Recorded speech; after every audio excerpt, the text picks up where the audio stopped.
Et là, j'ai dû passer 15 jours au fond de mon lit à me dire mais ça y est, enfin, c'est la fin. Tout ce qu'on a mis énormément d'énergie à développer ces dernières années, qu'on a tout réinvesti dans ce projet-là, en fait, là, on est en train de tout perdre. Tu sais en plus qu'il faut arrêter de faire ça, qu'il faut arrêter de mettre ton entreprise vraiment en priorité au point de t'oublier, d'oublier ton équilibre de vie, ta vie perso, etc. Donc là, vraiment, grosse prise de conscience. Et je me dis, en fait, ça peut plus continuer. Il faut trouver une solution. On a vendu en juillet 2021, du coup, pour 460 000 € au groupe Fiducial. Et là, vraiment, enfin, une belle réussite. Il y a eu un accompagnement ensuite des équipes pendant peu de temps, puisque de toute façon, après, je partais en congé maternité. Je me rends compte là, en le disant aussi, que tout a été fait par opportunité. C'est-à-dire que si j'en suis là aujourd'hui, c'est qu'il n'y a pas eu un projet où je me suis dit c'est ça, et ça restera ça pour les 20 prochaines années. Non, il y a eu du mouvement. On a toujours su rebondir en fonction des opportunités qu'on avait aussi. Les marchés évoluent de toute façon de façon constante. Donc il faut, je crois, aussi avoir cette capacité du coup de pivoter, comme on dit, dans le domaine entrepreneurial, de faire évoluer son projet pour s'adapter aux besoins réels, parce que c'est aussi comme ça qu'on arrive à créer une entreprise rentable. Aujourd'hui, j'avais envie de prendre le temps de revenir sur l'intégralité de mon parcours entrepreneurial pour partager aussi bien mes réussites que mes échecs, mes désillusions, parce qu'il y en a eu beaucoup en 12-13 ans d'entrepreneuriat, 13e année d'entrepreneuriat. C'est vrai que j'avais déjà fait un épisode de podcast il y a presque 3 ans maintenant, au lancement du podcast, où je parlais de mon parcours. Mais finalement, il s'en est passé des choses en 3 ans. Du coup, j'ai beaucoup de choses à dire d'autres. J'ai appris encore énormément, beaucoup de constatations aussi sur l'évolution du marché, sur l'évolution de la com, de la façon de prospecter. En fait, il y a tellement de choses qui ont évolué. Je ressens aujourd'hui vraiment que l'entrepreneuriat a changé, que notre façon d'entreprendre a changé, aussi certainement par mon expérience personnelle évidemment. Mais voilà, en tout cas, j'avais envie de revenir sur ce long parcours, j'allais dire, et sur tous les apprentissages finalement de ces 12 dernières années.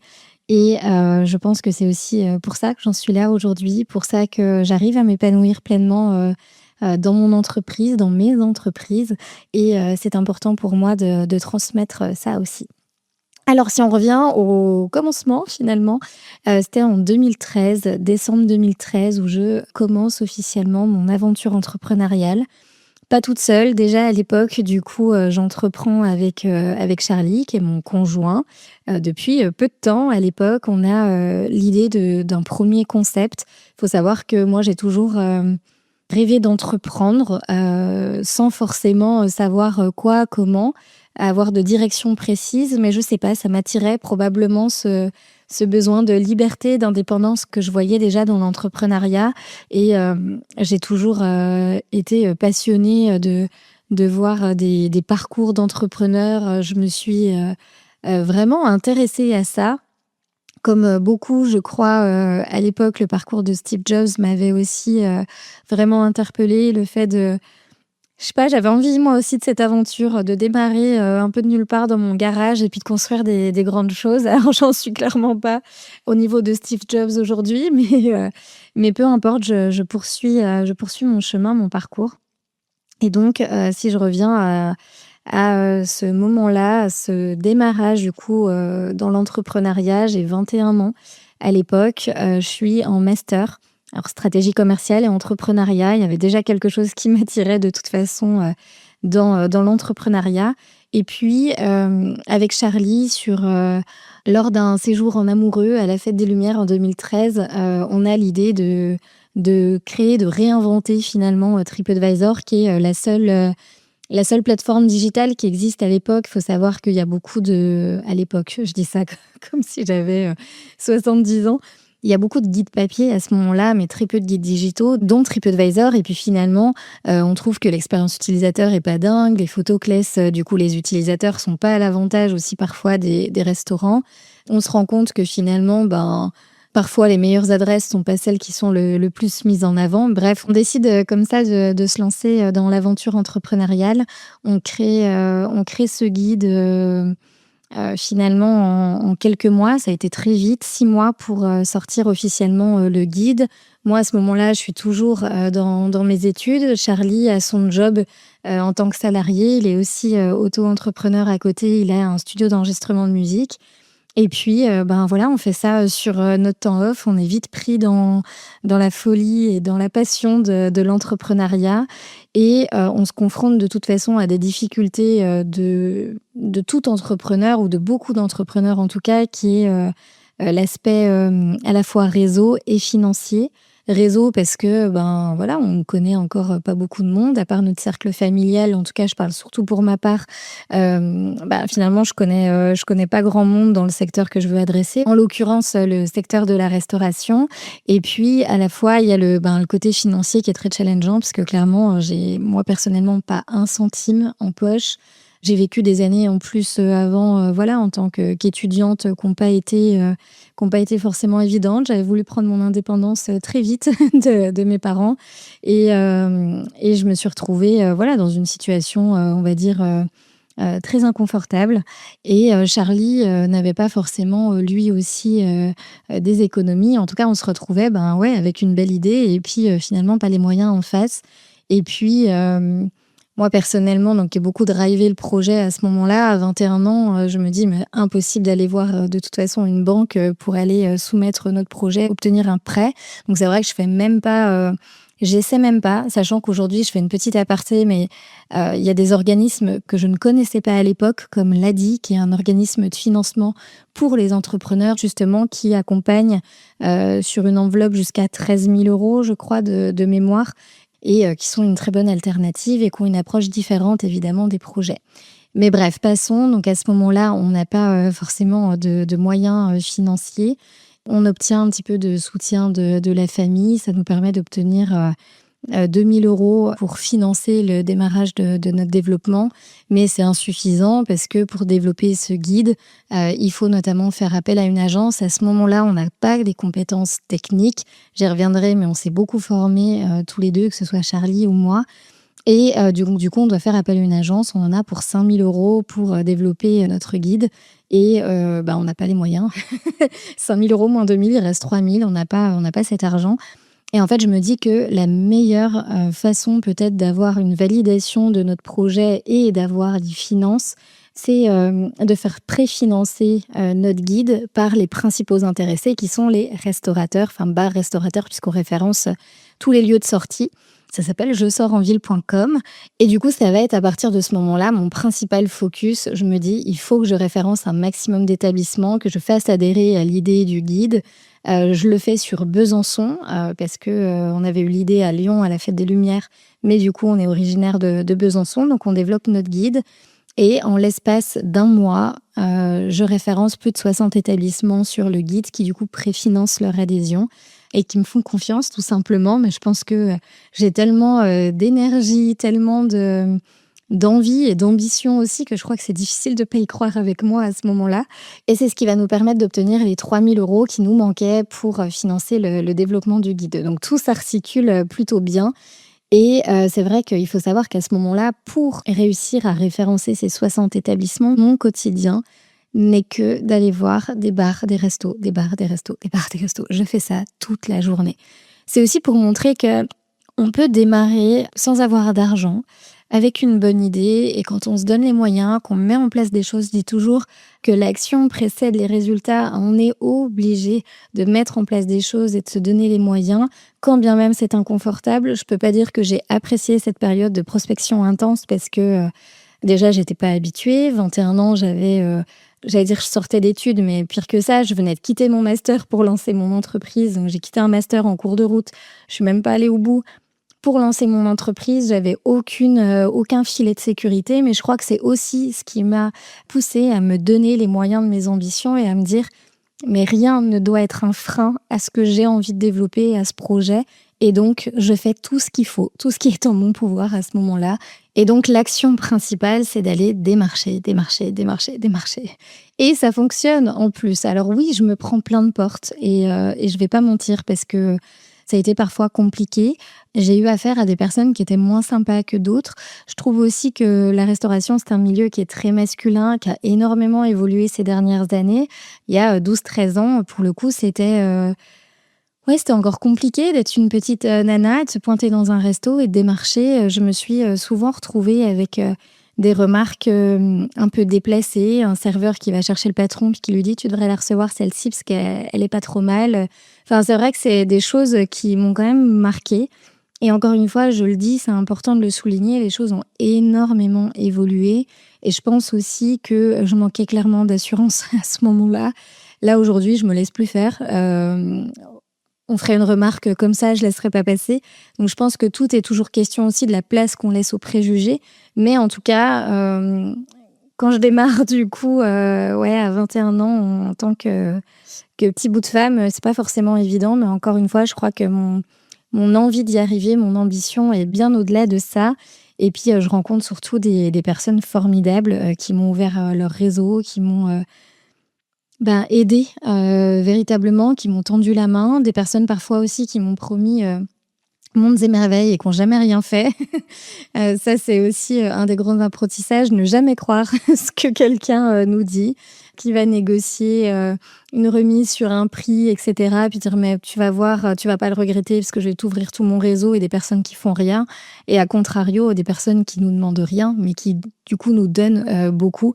Et ça, c'est très agréable, très appréciable. Et vraiment, tout ce que j'ai construit, je l'ai aussi construit sur le soutien de personnes qui ont été des piliers dans cette aventure entrepreneuriale. Et c'est peut-être une des premières choses que je peux dire, un des premiers enseignements, c'est qu'il faut savoir s'entourer. Et pour ça, il ne faut pas avoir peur d'aller taper un maximum de portes, parce qu'on finit toujours par tomber sur des personnes adorables qui vont nous ouvrir plein de portes.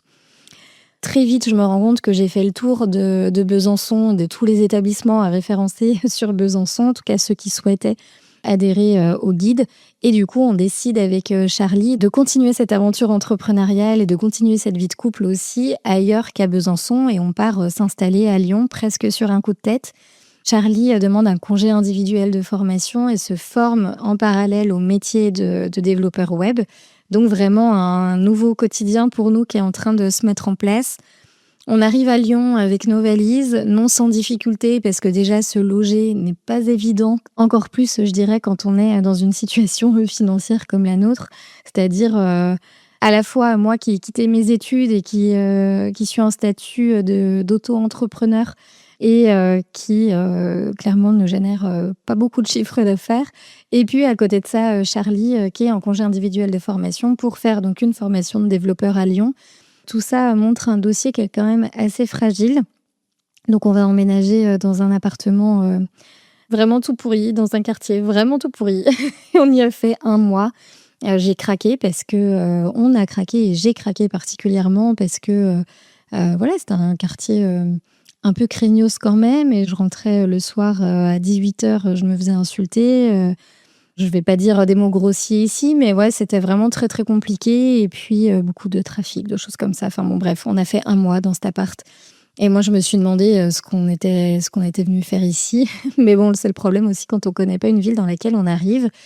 Et puis de fil en aiguille, on déménage. On est toujours tombé sur des propriétaires par contre adorables qui nous ont fait confiance, qui ont fait confiance à notre vision, à ce qu'on avait envie de construire. Et vraiment, encore une fois, ça reposait pas sur des chiffres, mais ça reposait sur ce qu'on pouvait transmettre à ce moment-là, sur l'énergie qu'on déployait. Et je crois que c'est ce qui nous a et m'a toujours servi aussi.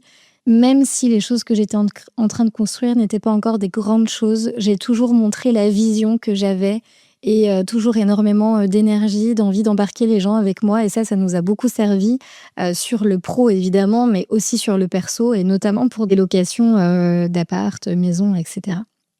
Donc là, on déménage, on commence à faire notre vraie vie à Lyon. Là, pour le coup, on est dans un des meilleurs quartiers de Lyon, on se sent hyper bien. Et je continue en fait à faire ce que je faisais à Besançon, c'est-à-dire démarcher toute la journée des bars, des restos. C'est vrai que je me suis confrontée aussi au fait que dès le départ, on m'a dit... Alors déjà, on entendait un petit peu mon accent bisontin, et c'est vrai que du coup, je me faisais un petit peu chambrer là-dessus. Et très vite, on m'a dit, mais Lyon, c'est un petit monde, c'est un petit réseau. C'est très difficile quand tu arrives comme ça de te faire, ton réseau et puis en fait, moi j'ai fait mentir les personnes qui me disaient ça. C'est vrai que là aussi j'ai rencontré des personnes formidables, donc là aussi je me suis pris beaucoup de portes, peut-être qu'un peu plus qu'à Besançon, mais j'ai rencontré des personnes formidables encore une fois qui m'ont ouvert leur réseau et cette aventure entrepreneuriale a continué à faire son chemin. Très vite, on a eu des agents commerciaux dans plusieurs villes de France qui nous ont aidés à développer les guides et puis on est arrivé à un moment, au bout de 2 ans et demi, 3 ans, à plus de 2 000 établissements référencés dans 9 grandes villes de France. Donc c'était très chouette. En parallèle de ça, on a eu l'occasion de participer à beaucoup de concours de création d'entreprises sur lesquels on était souvent finaliste ou lauréat. Et du coup, c'était une dynamique qui était assez chouette. Mais il fallait aussi se confronter à une réalité qui est, ça ne gagnait pas beaucoup d'argent, cette histoire. C'était pas très rentable. Et c'est vrai que ce que je dis pas dans l'histoire aussi, là je parle de 2 ans et demi, 3 ans, on commence à créer du coup ce projet en 2013, en 2014 on le lance officiellement, en juin 2014 on le lance officiellement, en septembre 2014 on emménage à Lyon. Et février 2015, je tombe enceinte. Du coup, un projet bébé qui était là et qui faisait son chemin dans notre tête, mais je pensais pas que ça arriverait si vite. Et voilà, du coup, il a fallu gérer aussi ce développement, le développement à Lyon, continuer Besançon et puis d'autres villes de France, tout ça avec une grossesse en cours. Évidemment, cette grossesse m'a roulé dessus ou j'ai roulé sur la grossesse. Je ne sais pas comment ça s'est, dans quel sens ça s'est passé. Mais concrètement, je n'ai absolument pas diminué mon rythme, ce qui naturellement m'a conduit au bout de 7 mois de grossesse à être alitée parce que trop de contractions. Donc évidemment, c'était pas une bonne chose de faire plusieurs kilomètres par jour à démarcher tous les bars et restos quand on est enceinte. Mais bon, bref, encore une fois, tellement d'envie aussi que ça marche. Et puis je prenais conscience aussi qu'on allait devoir gagner de l'argent. Et en fait, c'était pour le coup pas tout à fait le cas. Il faut savoir que pour donner vraiment un coup d'accélération aussi à ce projet qui était encore pas suffisamment rentable, on se dit de toute façon, il faut passer le step d'après, il faut encore plus d'établissements, encore plus d'agents commerciaux parce que c'est le volume qui du coup va faire que notre projet fonctionnera.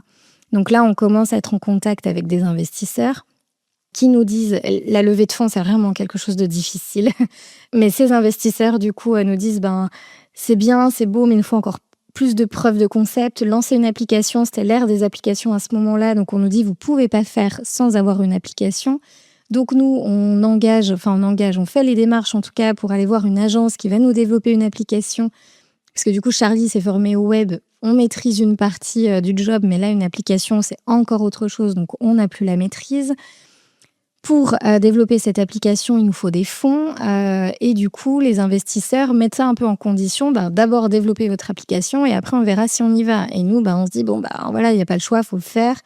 À ce moment-là, on va voir des banques. On finit par obtenir vraiment non sans difficulté un prêt bancaire, un cofinancement entre 2 banques. Donc on obtient 60 000 euros de prêt à ce moment-là et on a 30 000 euros de prêt d'honneur avec RDI, Rhône Développement Initiative, qui du coup vient compléter. Donc on se retrouve avec 90 000 euros d'emprunt.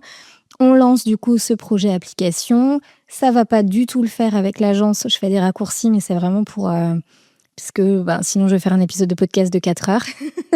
Mais du coup, avec cette agence, ça le fait pas du tout. On a un mentor à ce moment-là avec qui on est en relation finalement par RDI, par Rhône Développement Initiative. Ce mentor nous dit, là, il faut stopper immédiatement avec l'agence, c'est cata, etc.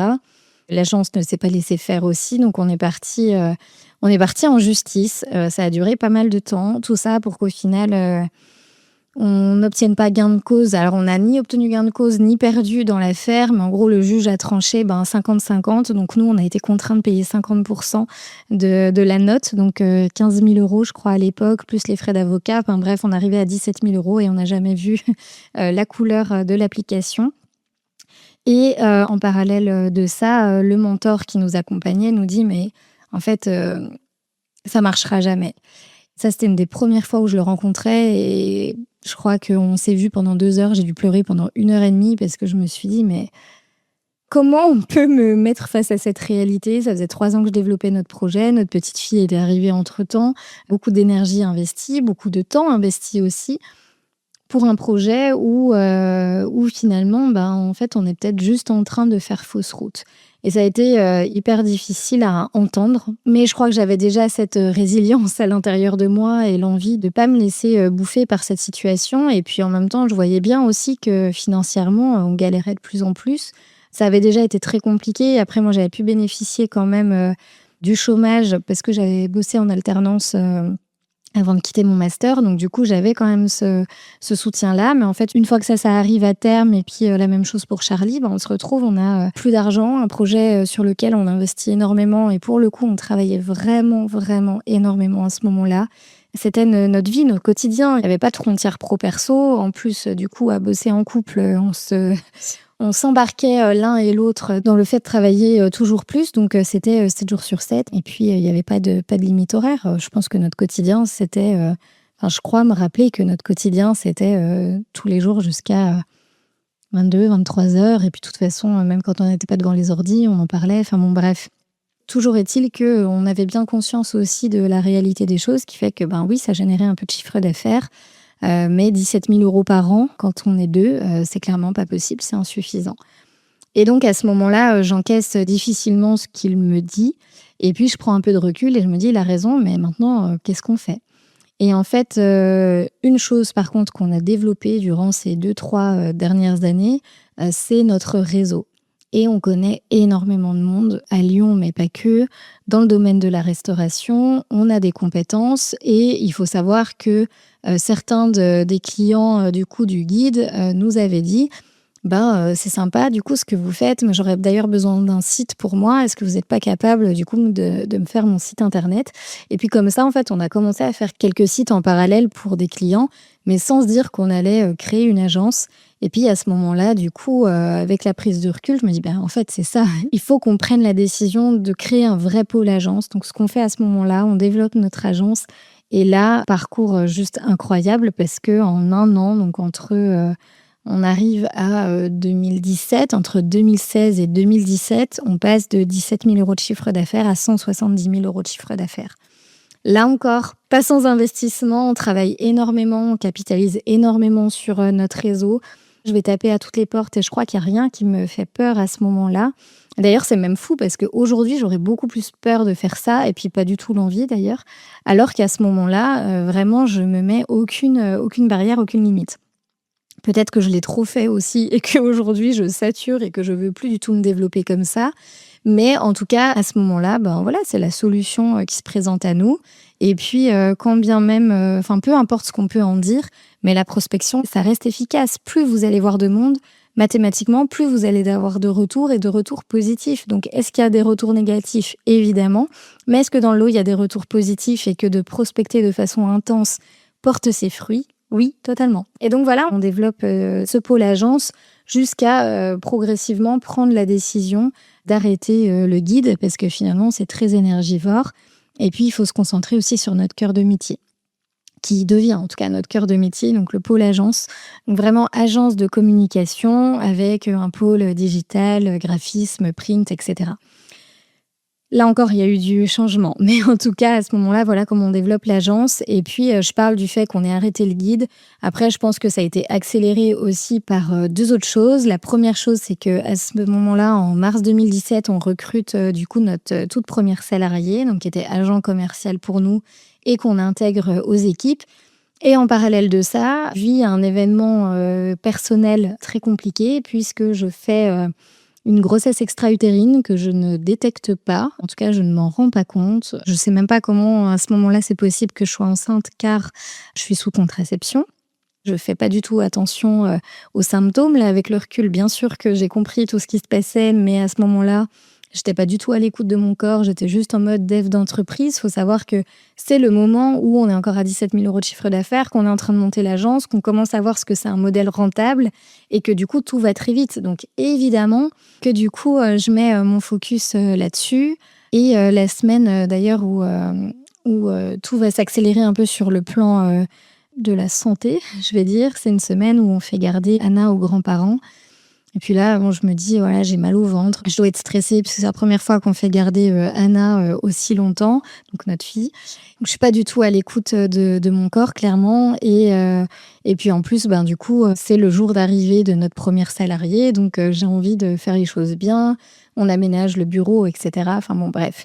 Et ben, la journée continue à défiler, la soirée, la nuit et là, je ne dors rien de la nuit et je vais passer les détails aussi. J'avais fait un épisode de podcast, spécifique pour parler de ce sujet et surtout des prises de conscience, après, de l'énergie qu'on peut mettre dans notre entreprise, au point de s'en oublier, d'oublier, notre corps et tous les messages que parfois veut, nous envoyer notre corps. Et je finis en fait le lendemain matin en catastrophe aux urgences, avec, plus d'1,5 litre de sang dans le ventre. Je suis en train de faire une grave hémorragie interne et voilà, comme on m'a très bien dit, après, mon opération, à 1 heure près, ça aurait été trop tard. Donc des fois, c'est fou de voir à quel point, la vie tient à 3 fois rien et surtout à quel point j'ai été capable pendant, du coup 2 mois et demi, 3 mois, parce que c'était pas une grossesse si récente que ça. Enfin, encore récente, mais voilà, vis-à-vis d'une grossesse extra-utérine, j'aurais dû m'en rendre compte. Je m'en suis pas rendu compte, donc cette grossesse a continué à évoluer et puis à un moment, ben, je vais pas faire de dessin, mais tout a éclaté à l'intérieur de mon corps et c'est ce qui a provoqué, l'hémorragie interne. Donc bref, tout ça pour dire qu'à ce moment-là, il y a aussi, des prises de conscience qui sont pas toutes immédiates, hein, parce que, je décide quand même de sortir contre avis médical de la maternité, du coup, qui m'a accueillie pour m'opérer, parce que j'ai un client qui est pas du tout, compréhensif. Je devais faire une livraison. La livraison est retardée. Notre salarié qui vient d'arriver la veille, en plus, je lui ai dit d'appeler le client du coup, qui a été insupportable. Donc je finis par sortir contre avis médical pour aller, livrer, je crois 150, ronds de serviettes personnalisées à l'époque. Aujourd'hui, je me dis que c'est vraiment un délire, d'avoir, accepté de subir ça, je me revois vraiment mais pliée en 2, j'avais tellement mal au ventre, j'arrivais même pas à me mettre droite. Pliée en 2 à livrer mes ronds de serviettes, tout ça pour que le client ne soit pas là quand je suis arrivée. Il avait demandé à un collaborateur de rester, mais lui, il était parti. Bref, voilà, il y a des gens très respectueux, mais heureusement que, c'est très ironique évidemment, mais voilà, heureusement que c'est minoritaire, voilà.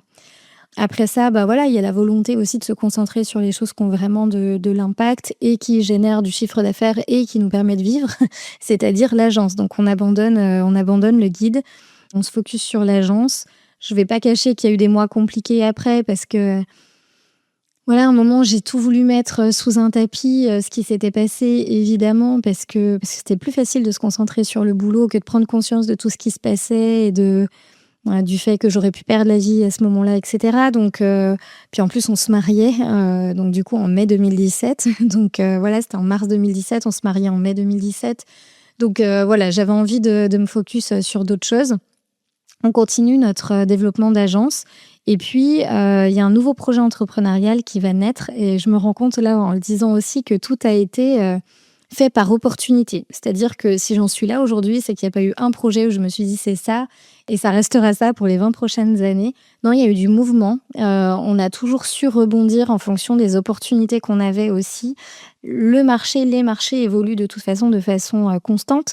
Et donc il faut, je crois, aussi avoir cette capacité du coup de pivoter, comme on dit, dans le domaine entrepreneurial, de faire évoluer son projet pour s'adapter aux besoins réels, parce que c'est aussi comme ça qu'on arrive à créer une entreprise rentable. Et donc, l'agence est vraiment sur son rythme de croisière. Il y a des choses que j'oublie dans l'histoire, mais on a eu une expérience avec notre première salariée qui était catastrophique. Là aussi, j'en avais fait un épisode de podcast spécifique. Menaces de prud'homme, et cetera. Enfin, un truc de fou pour une première expérience, c'était vraiment, très, très, très, très compliqué. Quelqu'un qui a été très malhonnête et qui a voulu nous traîner dans la boue et quand c'est son premier recrutement, alors oui, il y a des choses qu'on a mal fait, c'est clair. On n'a pas mis de distance entre le pro et le perso. On avait presque l'impression de recruter une copine, enfin et ça a été des erreurs qui ont été fondamentales et qui nous ont pas aidés pour la suite. Mais au-delà de ça, on nous a attaqués sur des choses qui étaient complètement fausses et ça a été dur aussi humainement à gérer et puis de se dire après: «Mais comment on peut avoir confiance?» Quand on voit des gens comme ça, qui sont capables de nous traîner dans la boue. Donc entre ça et puis le procès, contre l'agence, qui devait nous faire l'application à l'époque, enfin ça faisait 2 événements, pro, particulièrement, difficile à vivre, plus, l'événement perso. Enfin bref, c'était quand même assez chargé cette période-là. Comme notre vie en général, mais bon bref, je crois qu'on aime vivre, avec des challenges. Je reviens à cette histoire d'agence. On décide, par le biais de nos clients, de développer une nouvelle société. En fait, nos clients, agences nous demandent, régulièrement d'intégrer sur leur site internet des systèmes de réservation en ligne parce que ça y est, tout se digitalise, plus, plus, plus. On intègre des systèmes de réservation donc sur quasiment tous les sites qu'on produit et puis on travaille dans le milieu de la restauration, donc on intègre des, solutions de réservation de table comme Zenchef, Guest Online et cetera. Et puis, certains de nos clients nous disent: «Ben, oui, OK, j'utilisais, déjà cette solution, j'ai déjà testé, j'aime pas, pour ci, pour ça et cetera». Et puis un jour, un client, parisien, qui est un client en plus, relativement important, qui a plusieurs établissements, nous dit: «Mais Alexandre, toi qui connais parfaitement notre milieu, est-ce que tu es pas capable de nous, proposer un système de réservation de table, qui prend telle chose en considération?» Je réponds: «Non», en disant: «Mais enfin». Alors autant Charlie, du coup, s'était reconverti en tant que développeur web, très bon dans ce qu'il fait, mais d'ailleurs, on s'est toujours dit plus intégrateur, qui est le côté visuel du web, que développeur à faire des lignes de code, d'autant plus que maintenant, il y a beaucoup de solutions no code. Enfin bref, tout ça pour dire que à ce moment-là, entre créer un site internet pour un restaurant et développer une solution, un logiciel SaaS qu'on va pouvoir distribuer à X nombre de clients, c'est des développements qui sont mais complètement différents. Donc je dis: «Ben non, mais on n'a pas du tout les compétences en interne et cetera». Et puis en fait, de fil en aiguille, il y a plusieurs autres clients qui nous en parlent et du coup, on se dit: «Bon, bah, en fait, pourquoi pas?»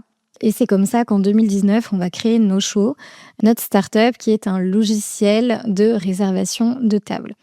Et on développe ce logiciel, là aussi, il y a eu pas mal de couacs.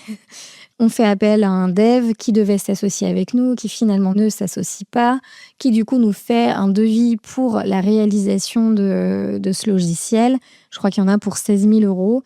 On lance du coup l'opération. C'est vrai qu'on a eu des belles années avec l'agence, on a pu mettre de l'argent de côté. On se dit: «Allez, on est un peu fou, on réinvestit tout, mais on y croit énormément».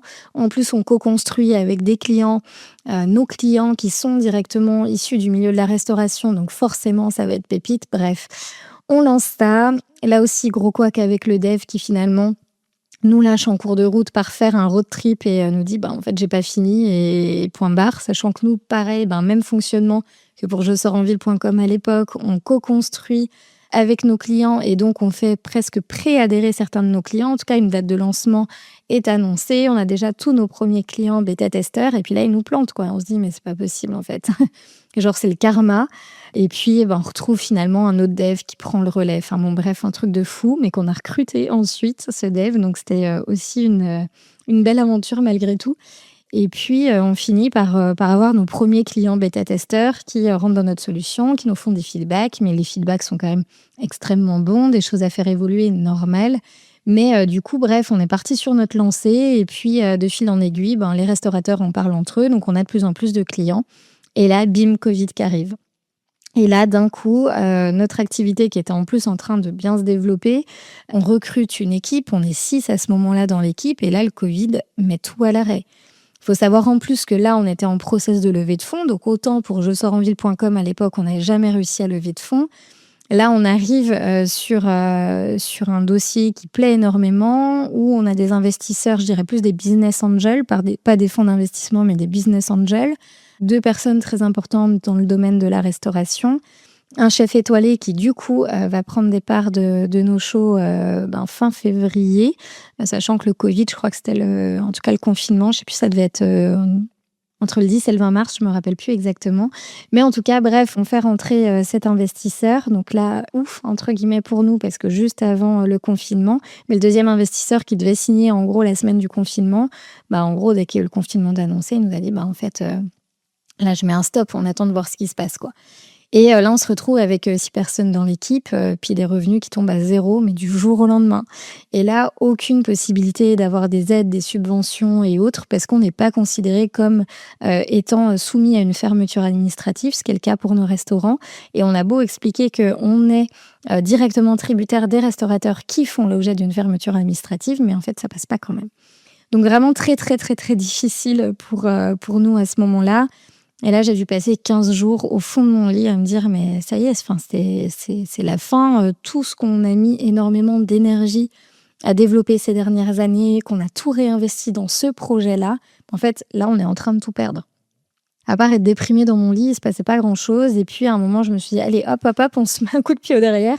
On va quand même pas laisser, ça mettre un coup d'arrêt final à notre activité. Il faut qu'on essaie de se battre un peu». Donc ça a dû durer, 10 jours, où j'étais, 10-15 jours où j'étais au fond du trou et puis après je me suis dit: «Allez, let's go. Il faut faire quelque chose». Et à ce moment-là, on décide de, tenter, le click and collect. Enfin, à un moment, je vois ça aux infos où ça parle, du coup des grandes surfaces qui font beaucoup de click and collect et je me dis: «Ben, tiens, peut-être que pour les restaurateurs, ça peut être une option aussi». Là, ça paraît évident au jour d'aujourd'hui parce que, on a vu ça, de façon massive dans les restaurants, mais au moment où je me dis: «OK, let's go, c'est ça», où j'en parle à l'équipe, à Charlie, que tout le monde dit: «On teste, on y va». C'est une prise de risque et en même temps, on se dit: «On a trop rien à perdre». Et là, on a une équipe juste génialissime qui nous a pas lâchés.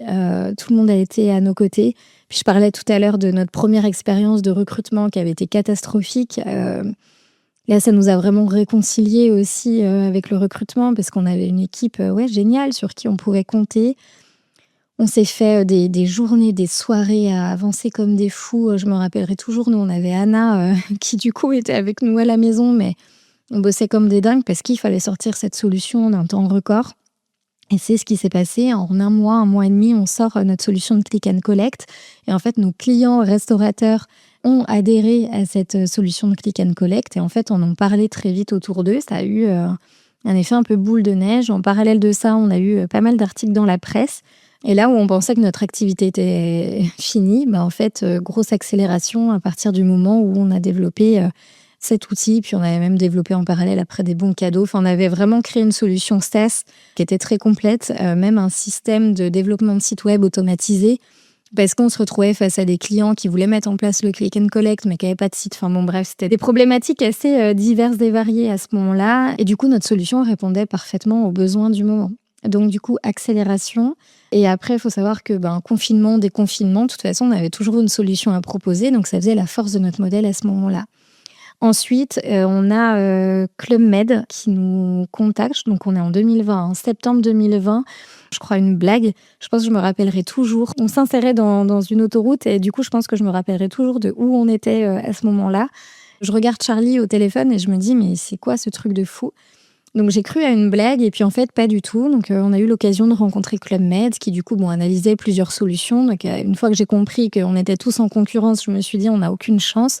Même si je connaissais les atouts de notre solution, on avait aussi la difficulté d'entreprises très jeunes, enfin start-up très jeunes, équipes plutôt faibles face à, entre guillemets, des géants du marché qui sont là depuis longtemps, qui ont eux déjà levé beaucoup de fonds, qui ont des équipes hyper structurées.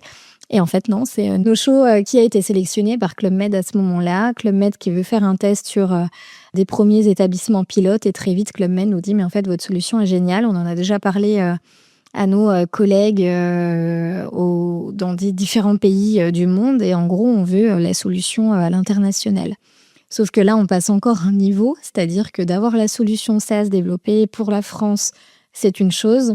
Développer cette même solution pour le monde entier avec les gestions de fuseaux horaires, de devises, etc. Bref, on passait dans un step supérieur. Et puis, ça cumulé au fait qu'il y avait un épuisement quand même assez important, le fait d'avoir dû se réinventer comme ça aussi vite, de vivre les confinements, déconfinements, plus ensuite la gestion de l'accélération avec une équipe restreinte, ça n'a pas été facile. Et Charlie et moi, on avait en charge le support client parce qu'on n'avait pas d'équipe dédiée. Et le support client, quand on développe un logiciel, ça fait partie de notre quotidien. Et donc, on gérait le support 7 jours sur 7, de 8h à 23h. Et ça a fini par nous user. Ça a été une période qui était très compliquée pour nous à gérer, où qu'on soit en famille, avec des amis, en vacances, il y avait toujours le support. Et le support était plus important que tout. Et on a eu comme ça une prise de conscience, surtout moi, à un moment, je me suis vue à me dire: «Mais qu'est-ce que tu es en train de faire ?» On était en vacances à Avignon, du coup, donc entre les confinements, en vacances à Avignon avec Anna, notre fille qui a 4 ans à ce moment-là. Et on a un support client qui tombe Donc là, urgence, il faut gérer ça en priorité. On était en train de se balader dans les ruelles d'Avignon. Et il faut savoir quand même, pour la petite anecdote, qu'on a toujours le sac à dos avec un ordi au cas où il y a une urgence et qu'il faille tout arrêter pour gérer ça. Donc là, c'est ce qui se passe. On se retrouve à s'asseoir sur un trottoir dans les rues d'Avignon. Ça doit durer 1 heure où on gère l'urgence du support. Charlie en train de contacter les devs, moi à répondre aux clients, etc. Vraiment urgence, urgence. Et Anna, 4 ans, qui du coup, pour s'occuper, fait des tours autour de nous. On est en plein soleil, enfin bref. Et là, je lève les yeux vraiment de mon ordi.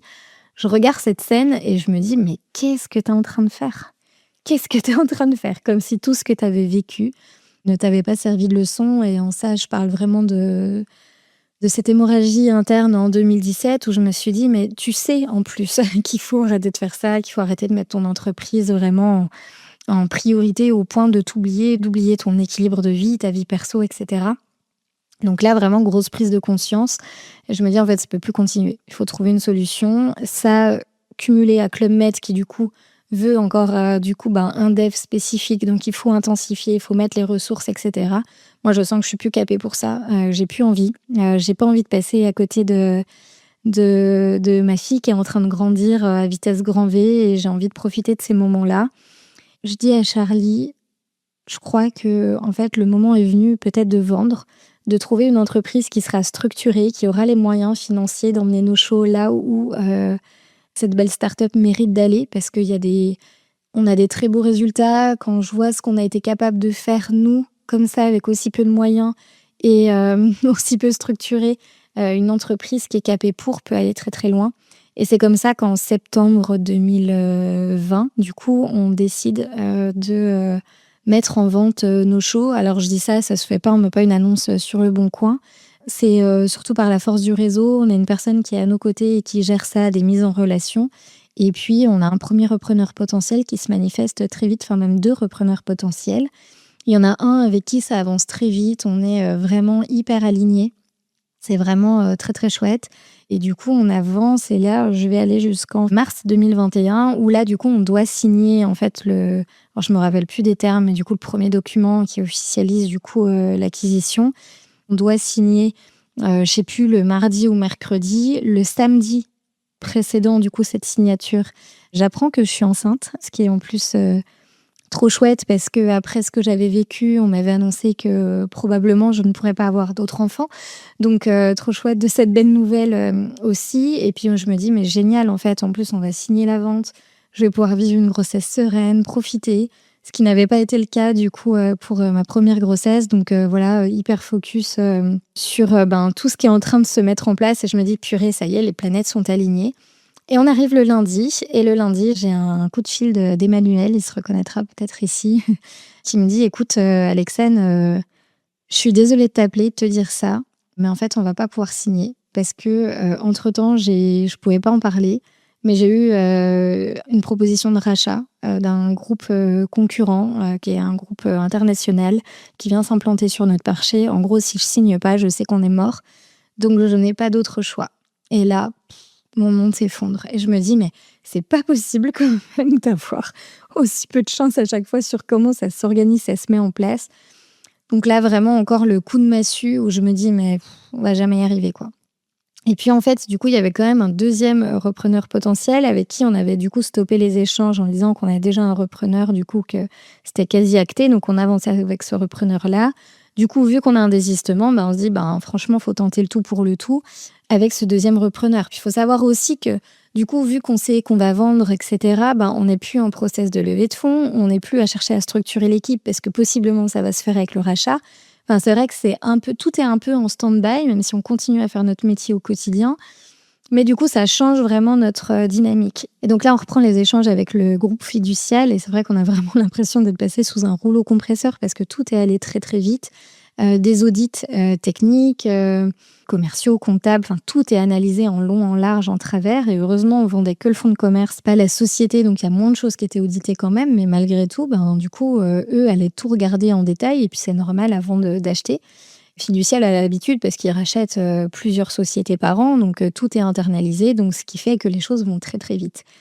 Et de fil en aiguille, du coup, on a une proposition du groupe Fiducial. Il faut savoir qu'on avait mis en vente à 500 000 €, 500 ou 550, bref, je me rappelle plus. On a une proposition de Fiducial, je crois, à 410, qui, moi, me convient pas, parce qu'il faut savoir qu'entre, du coup, on vend le fonds de commerce, donc ça veut dire qu'il nous reste les dettes, les prêts.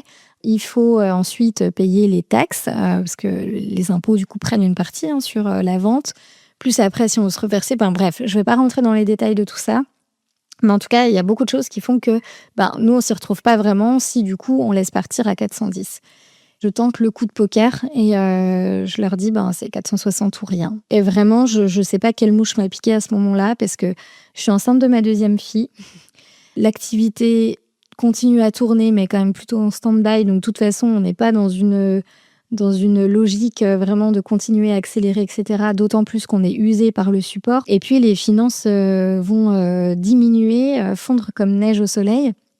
Donc là, vraiment, c'est un énorme risque. Et quand je dis ça au groupe Fiducial, je ne sais pas avec quelle confiance et quelle énergie j'ai trouvé à l'intérieur de moi. En tout cas, ça a été OK. C'est passé. On a vendu en juillet 2021, du coup, pour 460 000 € au groupe Fiducial. Et là, vraiment, une belle réussite. Il y a eu un accompagnement ensuite des équipes pendant peu de temps, puisque de toute façon, après, je partais en congé maternité. Et puis après, l'aventure de nos choses s'est terminée pour nous. On n'avait pas pour volonté de rester dans les effectifs. Ça n'avait pas du tout été la logique dès le départ, d'autant plus qu'en parallèle de ça, on avait toujours notre agence qui tournait et qui a toujours été notre fil rouge finalement depuis toutes ces années. Donc voilà, on vend la société, on accueille notre deuxième fille, Margot. On prend un petit peu de temps pour profiter avec elle. Et puis, suite à ça, on prend la décision du coup de quitter Lyon, où on habitait depuis déjà 10 ans maintenant, et de revenir habiter à Besançon, Franche-Comté, notre ville natale, et puis se rapprocher aussi de nos familles. Parce que c'est une chouette chose aussi quand on a 2 enfants, de les voir évoluer dans le cercle familial, les papis, mamies, etc. On déménage, on décide d'acheter une belle maison d'architecte, du coup, avec en partie le fruit de la vente de nos choses. Je dis vraiment une petite partie, parce qu'encore une fois, entre 460 000 et ce qui nous reste à la fin, il y a un gap énorme. Mais je crois qu'il doit nous rester 150 000 à la fin. Donc, on décide du coup d'acheter cette belle maison. Et puis là, de nouvelles difficultés qui arrivent dans notre vie, puisque alors on avait l'impression d'acheter la maison parfaite, donc une maison d'archi en fin de construction. En fait, l'archi était reconverti en tant que marchand de biens, donc il achetait des terrains, il construisait des maisons, il revendait une fois terminé. Donc nous, on s'est dit parfait, du neuf sans avoir à attendre. Bon emplacement, belle maison, belle vue, piscine, bref, un peu notre rêve. Puis alors c'est vrai qu'en revenant de Lyon aussi, les prix de l'immobilier sont quand même pas tout à fait les mêmes. Donc on a vraiment en plus l'impression de faire une bonne affaire à ce moment-là.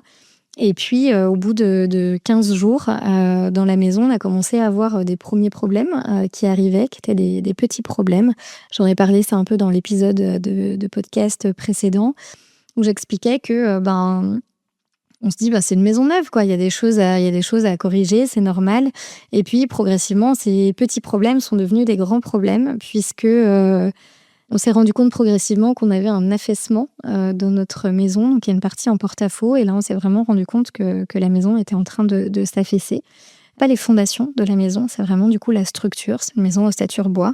Et en fait, sous-dimensionnement des poutres principales. Puis alors même maintenant, on sait, mais sous-dimensionnement généralisé de la maison. Donc, on se demande encore comment ces choses-là sont possibles. Et ça fait 3 ans et demi qu'on est dans ces galères maintenant. Des galères qui, encore une fois, sont devenues de plus en plus fortes.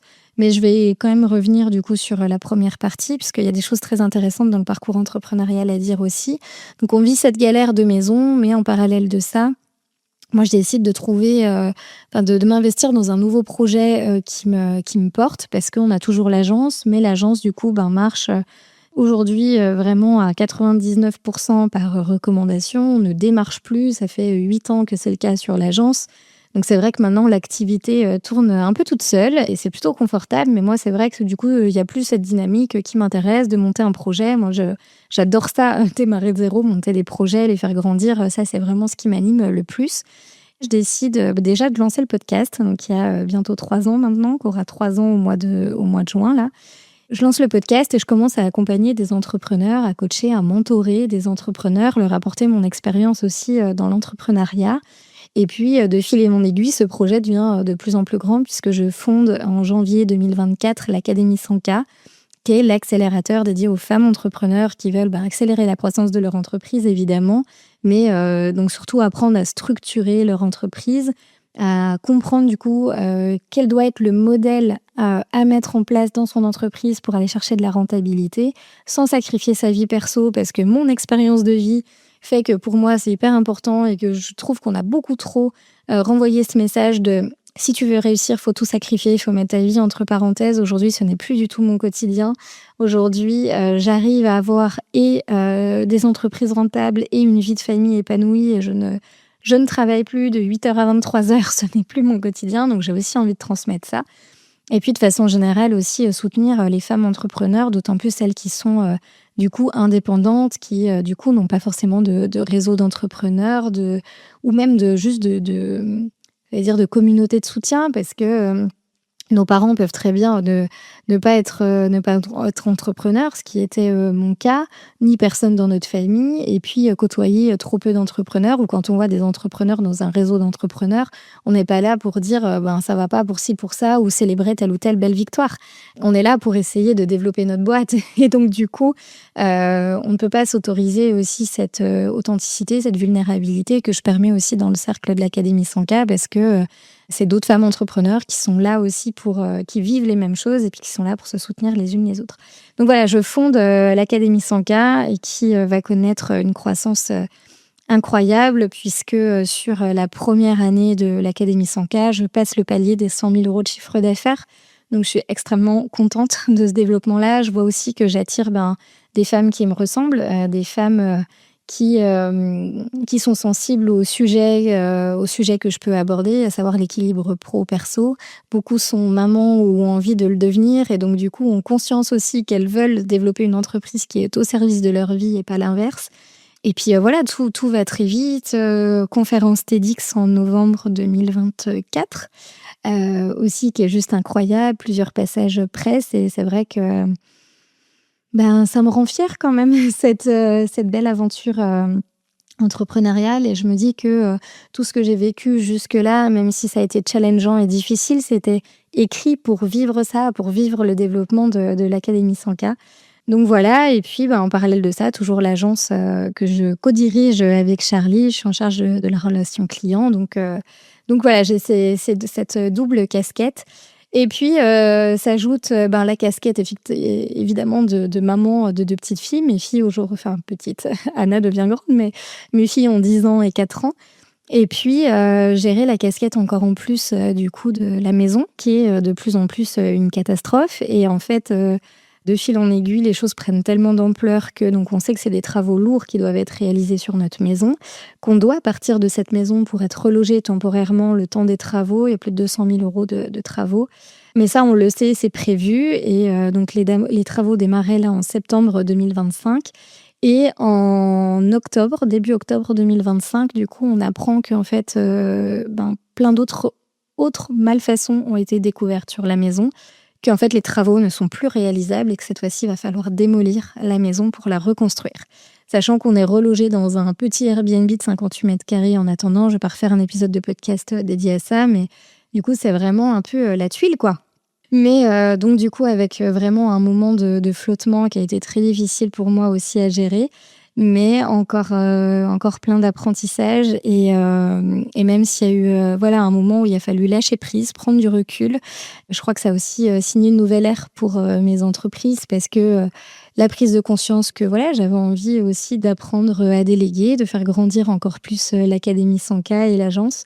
Et même si je me serais bien passée de tout ce qui s'est passé là ces derniers mois, je me rends compte à quel point du coup l'entrepreneuriat m'épanouit, parce que pendant cette période, il y a eu tellement de choses à gérer avec la maison que j'ai dû mettre l'entrepreneuriat entre parenthèses pour pouvoir gérer la priorité qu'est la maison, parce qu'à un moment, on continue à payer un prêt pour une maison qui est inhabitable, hein, donc à un moment, il faut gérer ça, c'est la priorité. Et là, un vrai retour du coup depuis le début d'année sur les activités. Et je me rends compte à quel point ça m'épanouit et à quel point, peu importe les challenges qu'on peut vivre, j'ai vraiment réussi à construire des activités qui pouvaient porter ma vie et qui pouvaient porter aussi des moments aussi difficiles que ceux-là.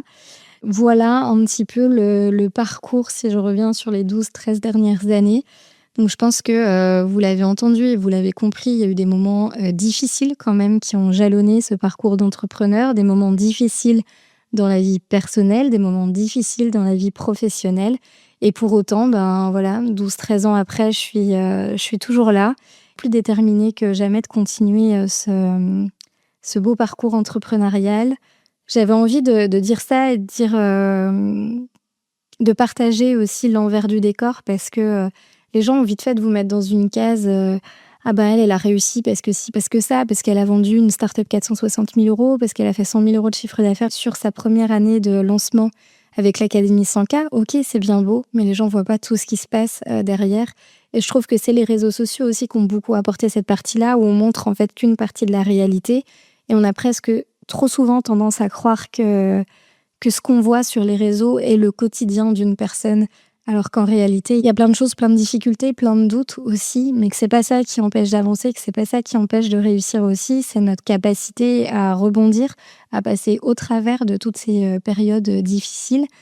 C'est pour ça que je mets autant d'énergie à parler avec, authenticité, parfois beaucoup de vulnérabilité de certaines choses aussi parce que, c'est en prenant conscience que oui, c'est normal d'avoir des doutes, que oui, c'est normal de vivre des moments difficiles, mais que c'est pas ça qui va définir notre niveau de succès, voire même le contraire, parce que, alors je dis pas qu'il faut, vivre des moments challengeants pour réussir, mais il faut aussi prendre conscience que la résilience est, à mon sens, la qualité numéro 1 d'un entrepreneur et c'est ce qui fait une énorme différence.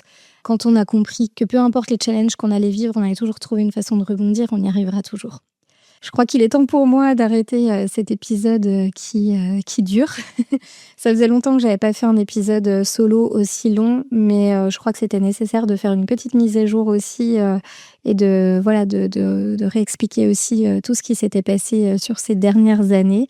En tout cas, peu importe ce que vous viviez aujourd'hui, je vous souhaite de continuer, de jamais abandonner parce que regardez, on peut faire des choses, incroyables. Aujourd'hui, je suis hyper épanouie, que ce soit, avec l'Académie 100K, avec toutes les femmes que j'accompagne. Déjà eu de nombreuses du coup sur, ces dernières années. Mais, je me surprends encore à trouver, toujours des femmes toujours, aussi, incroyablement, inspirantes et c'est tellement motivant au quotidien aussi d'être face à des femmes comme ça, qui viennent me chercher, qui me trouvent inspirante. Mais moi, je les trouve autant inspirantes, si ce n'est plus. Donc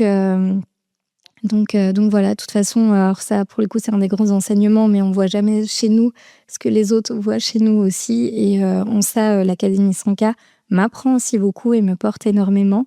Et puis avec l'agence Roadmap aussi, qui s'est longtemps appelée Je sors en ville, qui s'appelle maintenant Roadmap, qui est notre quotidien depuis plus de 10 ans maintenant avec Charlie. On prend toujours beaucoup de plaisir aussi, maintenant aussi par le biais de l'académie, parce que finalement, l'académie porte aussi maintenant l'agence en termes de développement, puisque j'ai la chance parfois d'accompagner des femmes entrepreneurs sur des dimensions beaucoup plus larges, donc en mentorat via l'Académie 100K, mais aussi du coup dans la mise en œuvre de toute la technique, parce que ça demande aussi beaucoup de technique, de mettre en place certaines choses dans son business, que ce soit son site, son identité, des automatisations, enfin bon bref. Donc voilà, c'est vraiment, merci à vie pour toutes les difficultés que tu m'as apportées, mais du coup pour tout ce que j'ai réussi à en faire aussi.